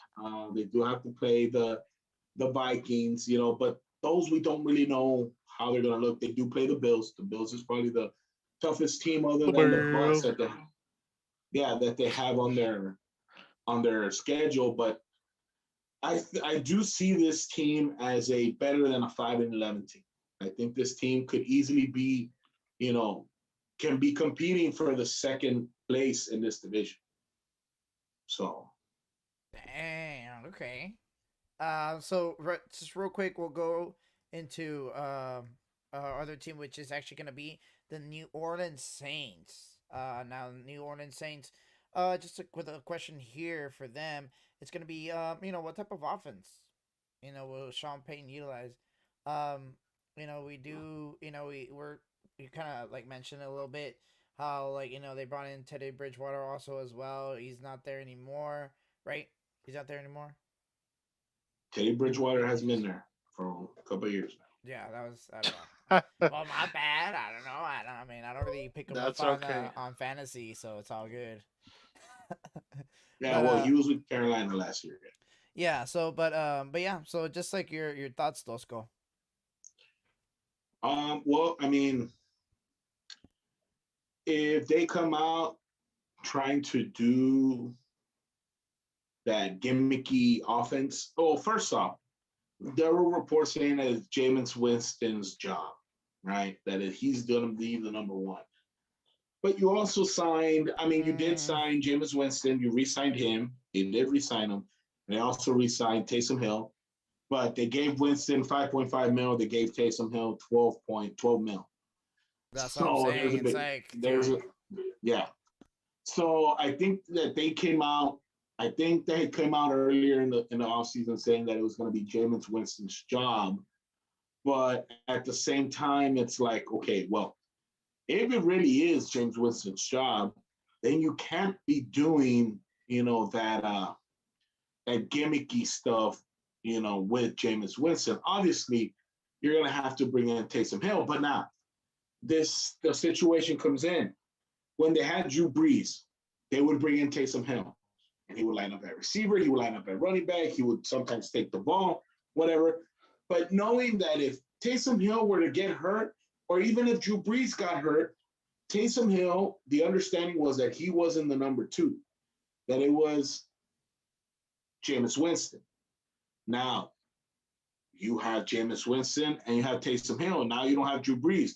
So, you know, are you really going to take those risks in bringing in Taysom Hill with Jameis Winston, knowing that whoever you have left on the bench is probably a rookie or a guy that you don't want to be starting? Rookie. So that's one of the things that's going to be really, um, it's going to be a real question, or be real full of curiosity to see, are they going to do that type of gimmicky stuff with Jameis and Taysom? Because you lose one of them, well then, okay, you have the other one, but that's it. Like, that guy has no backup. So, and you lose the chances, or you lose all that part of the playbook, all those gimmicky plays, the end arounds, the runs, the reverses, the double passes. You're going to lose all that, and apparently that was a big part of the playbook. So if it is Jameis, whoever's job it is, I think this needs to be a Alvin Kamara led team, because he is the best player on the team. True. It needs to be Alvin Kamara. It needs to be Latavius Murray, and it has to run through those receivers. Michael Thomas needs to be Michael Thomas. He didn't have a great year last year. He had a good year, but he didn't have a great year. You need to have Traquan Smith, and they also lost Emmanuel Sanders. Not that Emmanuel Sanders did tons, but it was another guy that you had on defense. We need to see what they're going to have still, because they lost a couple important pieces in free agency. Trey Hendrickson, Sheldon Rankins, Malcolm Brown, three important defensive linemen are gone. So we need to see what they're going to do there. They did resign their safety, so they're okay. Back there, their corners are decent enough. But what are they going to do? They lost Jared Cook. They had Jared Cook last year. So who are they going to replace him with? Who's going to be, that guy at tight end? Because that was a very important spot, So we need to see what's going to happen there. So it's going to be, I think this team is going to compete with Carolina for that second place spot, honestly. I don't think the Saints are going to be going, 11-5 or whatever it is now, 11-6 and 12-5 and those big records anymore. They're going to be in the 7, 8, 9 wins type of team. So we'll see how it goes for them. Nice. So yeah. So as we continue into right before we go into our next team, I have what do you think, Superman Art? Drew Brees is out. Unfortunately, he did retire. You know, um, how's the transition period gonna be? Uh, Thankfully, they still have Peyton as their coach. So, you get that, you get him and his years of experience still. Now, obviously, Breeze gone. It's a big void to fill. Uh, I'd go more for Winston, but like Tosco's saying, or somebody mentioned, they brought Winston in for a reason. Why not give him a try? I mean, didn't he win the Heisman? Or that doesn't really mean much in the pros, which seems to be the case. Um, Outside of the state of Texas, I've always liked the Saints. Represent the South. I like Louisiana and that kind of culture they cultivate there. The Houdat Nation, uh, and they do have a beast with Camara. And right now, it's just everyone's who's going to be the number one QB, who's going to be, who's going to be. I think ultimately, Taste it could be Hills to lose only because he's proven he can be a good running quarterback. His big frame, he's almost Tim Tebow esque back when he was in college. Uh, so that kind of adds to the. I mean, that's pretty much where the game's headed. That mobile quarterback, and so he's already got it. Winston, I don't recall in his college days with Florida State if he was very mobile. I wouldn't doubt if He's okay. He can move. He can move. He's not gonna. He's not like gonna run it super fast and be super loose. He's not a Mark Jackson, but he can no. run the ball. Yeah, he can run the ball. Oh, okay. I guess I'm leaning more towards Hill because of his apprenticeship under Breeze. He's had a little bit more time under the Masters wing, so maybe I'll just play biased. I'll go with Hill to win that competition. Now, will that generate some success? Uh, I can't really say. I would think if they're healthy, I don't see why not. Why they couldn't, you know, win at least half of their games of the season or more, make a run for the wild card. It's not impossible. Uh, so that's my half-assed way of saying hopefully they'll do all right. And one last thing here is that since they There you added go. that That's good. since they added that 17th game, right? They added the extra game.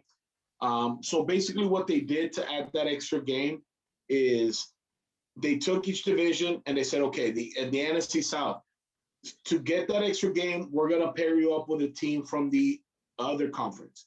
So this NFC South got paired up with the AFC South, right? And Yeah. each team will play one of those teams, and that's how they get the extra game. Well, I mean, this is one of the things that sucks for the Saints. The Saints won first place. So this is going to be where not only do they have to play Green Bay, right? They have to play Seattle, they have to play Tampa Bay twice in their division, have to play the Bills and the Patriots and the Dolphins because that's the other division they're playing against, right? But they also have to play the Tennessee Titans. That's another curveball in there. So It's a gauntlet. yeah, this schedule is tough. So we're gonna see how it goes for the Saints next year. They won't be marching in, but they'll limp their way through. Yeah. Oh yeah, they're not gonna be marching in. All right, guys. So just as we continue moving in through as we continue navigating through that NFC South, we'll do the Atlanta Falcons. So rookie tight end, Kyle Pitts, does The pit. immediate impact or really what it impacts in a now Julio Jones less offense. That's kind of saying a lot. He is a little bit older, right? But it's still saying a lot. He was a huge part of the offense. Obviously, he is a big receiver still. I think. But just like kind of your thoughts, Dosco, on that. Well, they're gonna go to a more two tight end set. Um, because they do have Kyle Pitts and they do have Hayden Hurst. Now, Hayden Hurst, I'm not saying he's a great tight end, but he was decent enough. He was in the top 10 last year. He can catch the ball and he can run with it. So I think it's in their best benefit to have both of them out there. Or what they're going to end up doing is moving Kyle Pitts out to a receiver position. So either way, they're going to have them on the field, both of them probably at the same time. Now, this becomes Calvin Ridley's team. It's Calvin Ridley's team. It's his time to shine, and I think he can do it, Now, yes, now they're going to be double teaming him. It's going to be, he's going to have more. He's going to see the best receiver, the best corner, and he's going to be bracketed. He's going to be double teamed. So it's going to be up to these other, receivers that they have Russell Gage and Tajay Sharp and Cordero Patterson that they brought in that have, performed before in other places, as a third, fourth, fifth receiver.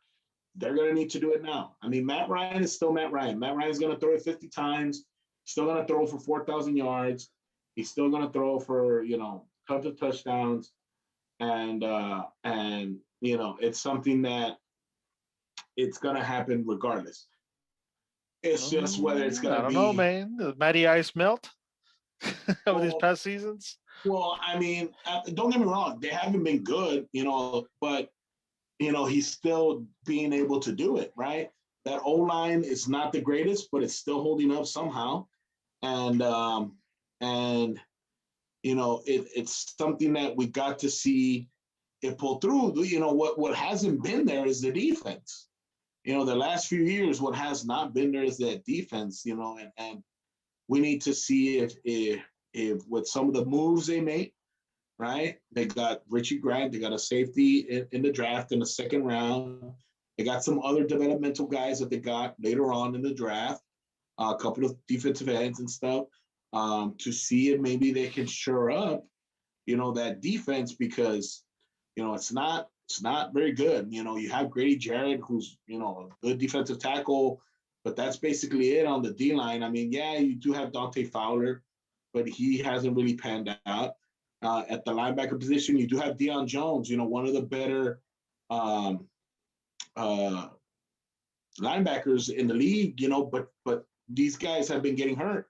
Deion Jones, Olumakun, and Mykal Walker, these are all great linebackers that have been coming up. They had good games, but then they're not consistent enough.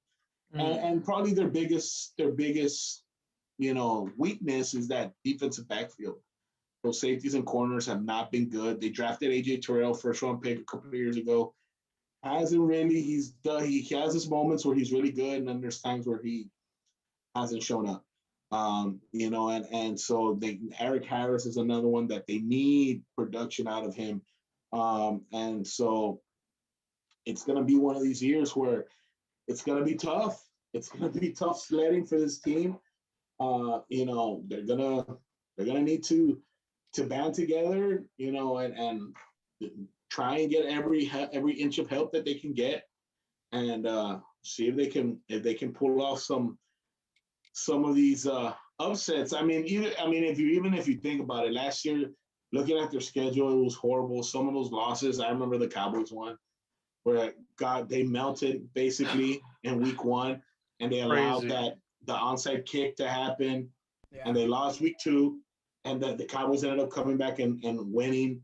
I mean, that was crazy. Then it happened again the week after with the Bears. The Bears were down like 3 touchdowns. They came back in the fourth quarter and won. It happened in Carolina. It happened with Detroit. Oh, that Detroit game. They gave Todd Gurley goes in for the touchdown instead of falling at the 1-yard line to run out the clock. He goes in. Detroit gets the ball, goes all the way, scores, and they win the game. Like, just stuff like that. Pretty boneheaded move. Yeah, I mean, bonehead moves. You fall at the 1, you let the timer run out, you won the game. He went into the end zone. You left time for Matt Stafford. He gets the ball, takes it down the field, and scores. It. Yeah. Yeah, I mean, it just happens. No. And there were some other ones later on in the season too that happened, but they almost beat Kansas City. I mean, it's because you can say like, oh, the Falcons suck, but then they almost beat Kansas City at Kansas City. Could you say, oh, it's a throwaway game, whatever? Sure, because it was week 16, but at the same time, it shows you what kind of potential the Falcons have. Yeah. Now, they do lose Julio Jones. They do lose Todd Gurley. Yeah. So they're bringing in Mike Davis as their starting running back. That's not great. No. We need to see what he does. Obviously, they haven't really bought anybody in to replace Julio Jones. And the thing is that they have no money. They're one of these teams that is in Don't they have cap Ridley? hell. Money! They have Ridley's? Did they have Ridley still? Yeah, they have Ridley. Ridley's going to be there. And this is another thing that's coming up. Ridley is going to need to get paid next year. Yeah. And there's another $100 million, which they don't have this year. They barely have enough money to sign the rookies. So, Rookie. and they're going to have to pay Calvin Ridley after next year. So, it's going to be tough. It's going to be tough. It's going to be a tough couple of years. And then you're thinking, how much does Matt Ryan have? Yeah. This year, another one, maybe 1, 2, 3 more years. Then he's gone. Now you need to start over. Yeah. And some of these offensive linemen, Jake Matthews, he's already older. They already lost Alex Mack. I mean, I don't know how long this is gonna last. So it's gonna be a tough, 5-6 years for these Falcon fans coming up. Yeah. So yeah, like I said, it's gonna be a couple. NFC South is as even though we kind of forget they're actually the champions technically of the Super Bowl, right, through the Bucks, even though it's kind of very top heavy. But still, it's one of those divisions where it's gonna be the future. Really, it's gonna be it's gonna be the factor because right now, obviously, Brady, you have Brady in the book just kind of rolling through everyone. But in 5 years, where will this division be? What quarterbacks will actually be starting? For the actual team, since people are getting old. Father Time is undefeated, and this is one of those things. Brady can say he'll play till 50, but come on, dude. It's just one of those things. Maybe he'll, I don't know. Maybe do the 10 ring thing. That's what people are saying. He wants to go for the double Thanos. Maybe he doesn't. I don't know if it'll all be with Tampa Bay because eventually Tampa Bay is going to go into cap hell. Because, yes, the reason why they're not is because Tom Brady keeps on, oh, you can pay my stuff later. And some of them are taking discounts and some of them are backstacking, are backloading those contracts. But at the same time, it's like, okay, you're going to backload. And a lot of these guys are on one-year deals. Yeah. So, eventually he's not going to have this team. Maybe one more year of most of these guys. And then after that, Mike Evans is going to go into his second contract, his third contract. Chris Godwin is going to want to, I think he's going to get it or just got it. Yeah. AB is probably not going to be there. AB is going to want a contract. He's not going to want to play for 1 year, whatever, 1,000 or whatever million it is. He's going to want more. You look at some of these defensive guys that have not gotten paid. Yeah. So it's gonna be one of those that we need to see, how they're gonna be able to do it, right? Because especially on the defensive side. Shaquille Barrett, I think he just got the contract. Levante David, he's going to need a new contract in a year or two. And Devin White is going to get a big contract. Yeah. He might leave. He might leave because he's going to ask for a lot of money. He should, right? Yeah. You're looking at Ronald Jones. He needs to get another contract. And Leonard Fournette's on a 1-year deal. Leonard Fournette's on a 1-year deal.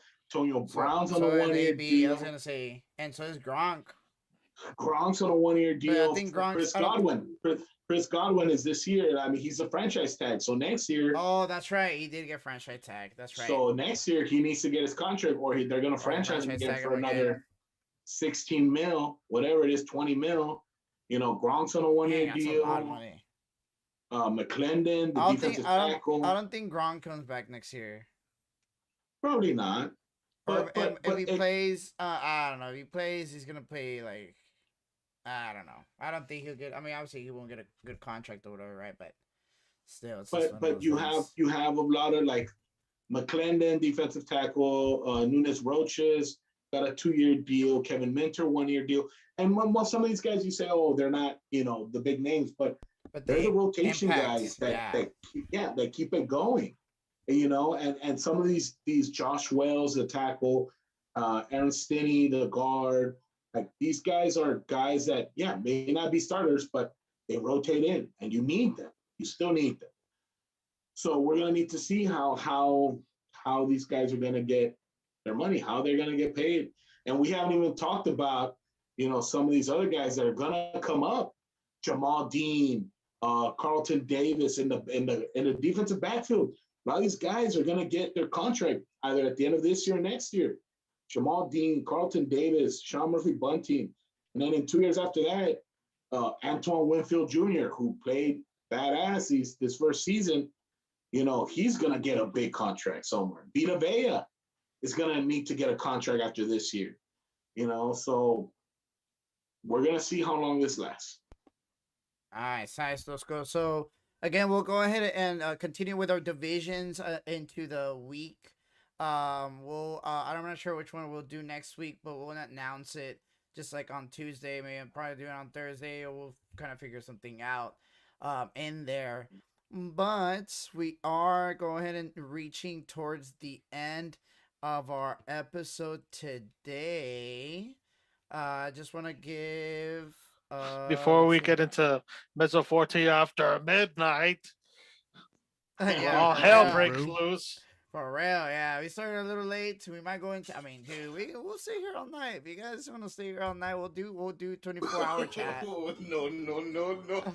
Exactly. But all right, guys, we'll go ahead and start wrapping it up. Go for it, Crack AV.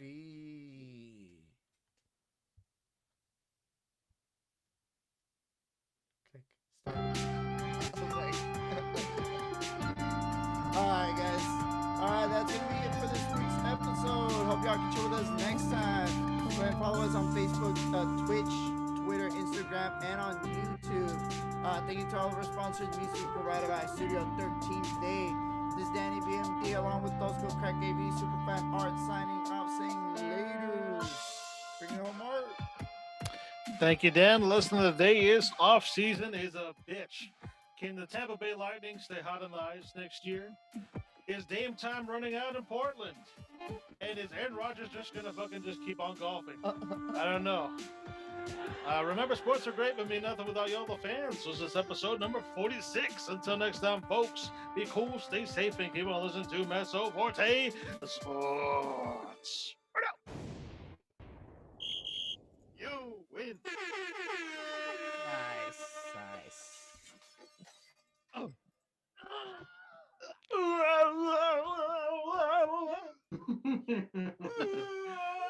There you go. Why is that my favorite sound effect ever? It's a bit. It's just shit.